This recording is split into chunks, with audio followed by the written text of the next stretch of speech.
എന്റെ ദൈവം തമ്പുരാനെ, എന്റെ മോനെ അങ്ങനെ ഗൾഫിന് വിടുക. എന്തോ ചെയ്യാനാ? എടാ മരമാക്രി, എന്തോ അമ്മ ഇല്ലാത്ത പൈസ ഉണ്ടാക്കിയല്ലോടാ നിന്നെ ഞാനിപ്പം ഗൾഫിലോട്ട് വിടുന്നത്.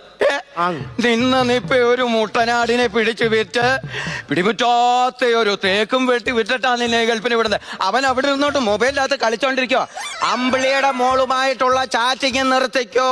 വെച്ച് ഫോൺ അച്ചാറെടുത്ത് വെച്ചോ? ഇല്ല വെച്ചില്ല. അച്ചാർ വെച്ചില്ലയോ? അച്ചാറെടുത്ത് 2 കുപ്പിക്കകത്ത് അച്ചാറെടുത്ത് വെക്കണമെന്ന് പറഞ്ഞേ. വെക്കാം. പിന്നെ പ്രത്യേകിച്ചൊരു കാര്യം പറയാം. ഓച്ചിറെ പോയപ്പം ഈന്തപ്പഴം വാങ്ങിച്ചോണ്ട് വന്നത് ചെറുതും വലുതുമായിട്ടുള്ള പൊതികളിലാ പൊതി ഞാൻ നേക്കുന്നത്. ഇത് വലുത്. ചെറിയ പൊതി എന്തിയെ? ചെറിയ പൊതി വേണ്ടേ? ഈ ചെറിയ പൊതി രാജുവിന്റെ മോന് കൊടുക്കണം. വലിയ പൊതി അവിടുത്തെ അറബിക്ക് കൊടുക്കണം കേട്ടോ. ഈന്തപ്പഴം. പിന്നെ വേറൊരു കാര്യം നിന്നോട് ഞാൻ പറയാം. മിനിയുടെ മോള്